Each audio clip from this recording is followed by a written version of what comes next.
जय हिंद दोस्तों स्वागत है हमारे चैनल पर आपका।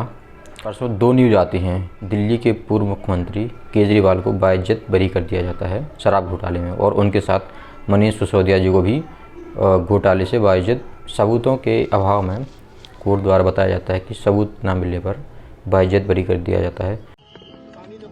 केजरीवाल भ्रष्ट नहीं है।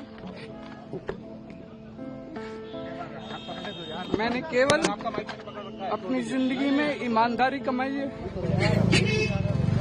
और दूसरी न्यूज़ एक और आई है कि जो हमारे उपराष्ट्रपति हैं श्री धनखड़ जी थे, जिनको बीजेपी ने बोला था कि उनके स्वास्थ्य के चलते उन्होंने इस्तीफ़ा दे दिया है, तब उन्होंने बताया कि उन्होंने एक प्रोग्राम के दौरान बताया कि उन्होंने कभी स्वास्थ्य के प्रति लापरवाही नहीं बरती है और वे बिल्कुल स्वस्थ थे नहीं हैं। तो हम जानते हैं इन दोनों न्यूज़ों के बारे में, क्या है इनके बारे में डिटेल में। सबसे पहले बात करते हैं कि जो पहली न्यूज़ ये आई है कि केजरीवाल और उनके साथी जो मनीष सिसोदिया जी हैं, उनको कोर्ट ने बाइज्जत बरी कर दिया है और बोला है कि सबूतों का अभाव है, प्रमाणों का अभाव है, जिसकी वजह से उनको बाइज्जत बरी कर दिया जाता है। अब बात यहाँ पे एक आती है कि जब सबूतों का अभाव है तो इन्हें 6 महीने या इतने टाइम तक क्यों जेल में रहना पड़ा? क्या इसका कारण है? क्या कोई दबाव था, सरकार का दबाव था, कोई पॉलिटिकल इशू था, क्या था? फिर दूसरी बात ये आती है, यदि ये रहे हैं तो क्या इनके पीछे कोई साजिश थी जानबूझकर कि तभी दिल्ली का चुनाव था, तो हो सकता है चुनाव के कारण इनको पहले ही जेल में डाल दिया गया हो। एक रीज़न ये हो सकता है। बात आती है अब कि जब चुनाव था दिल्ली का तो इनको केस में डाल दिया गया, केजरीवाल जी को और उनके साथी मनीष सिसोदिया जी को शराब घोटाला स्कैम में डाला गया। तो ऐसा बताया जा रहा है कि जो रूलिंग पार्टी है उन्होंने ईडी और सीबीआई को बताया जा रहा है कि सीबीआई के द्वारा और ईडी के द्वारा इनको फंसाया जा रहा है, लेकिन इसकी पुष्टि नहीं की गई है, ऐसा चर्चा में आया है। अब बात आती है कि जब सीबीआई ने इनको अरेस्ट कराया और ईडी ने भी केस फाइल किया है, तब तो फिर इनको उस टाइम पे गिल्टी पाया गया था। फिर अब निचली अदालत इन्होंने बाइज्जत बरी कर दिया गया है और बोला है कि साक्ष्यों के अभाव में। तो इसका क्या रीज़न है? या तो सीबीआई के पास तथ्य नहीं थे कि जो पुष्टि कर पाएँ कि शराब घोटाले में इनको दोषी पाया जाए, और अब ये कोर्ट का आदेश आया है कि ये बाइज्जत बरी कर दी गई तथ्यों के अभाव में, और या किसी भी राजनीतिक कारण की पुष्टि होती है। इसी के साथ कांग्रेस पार्टी की तरफ से एक बयान जारी सुनने में आ रहा है कि वो लोग कह रहे हैं कि केजरीवाल और बीजेपी ने साठगांठ कर ली है और बीजेपी के द्वारा ही केजरीवाल को बाहर निकाला गया है। एक यह बात भी चर्चा में आ रही है, हालांकि इसकी पुष्टि नहीं है, लेकिन फिर भी बात सुनने में आ रही है। अब बात करते हैं दूसरी बात की कि जो हमारे पूर्व उपराष्ट्रपति श्री जगदीप धनखड़ जी के बारे में कुछ समय पहले लगभग 2025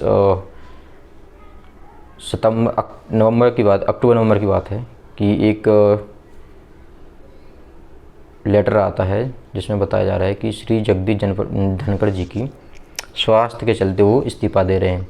लेकिन एक न्यूज़ आई है कि उन्होंने किसी प्रोग्राम के दौरान बताया गया है कि उन्होंने स्वास्थ्य का तो केवल बहाना बनाया था, लेकिन उनका स्वास्थ्य ठीक था।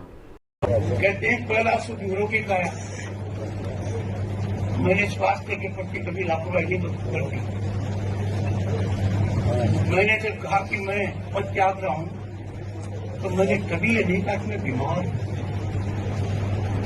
मैंने कहा मैं स्वास्थ्य को अहमियत दे रहा हूं, तो देनी चाहिए।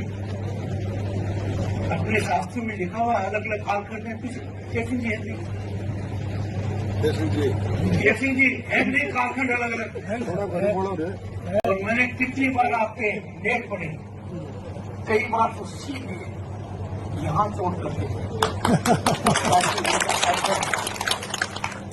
तो मैंने भी कई बार ऐसी बातें कही तो लोगों के दिल को चोट करेंगे। कोई राजनीतिक कारण हो तो इसकी अभी पुष्टि नहीं की गई है, लेकिन सुनने में आ रहा है कि उसमें भी कोई राजनीतिक कारण था।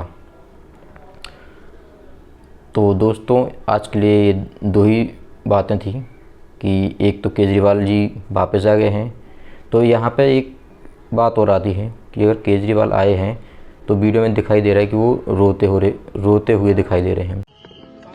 ये केजरीवाल भ्रष्ट नहीं है। मैंने केवल अपनी जिंदगी में ईमानदारी कमाई है।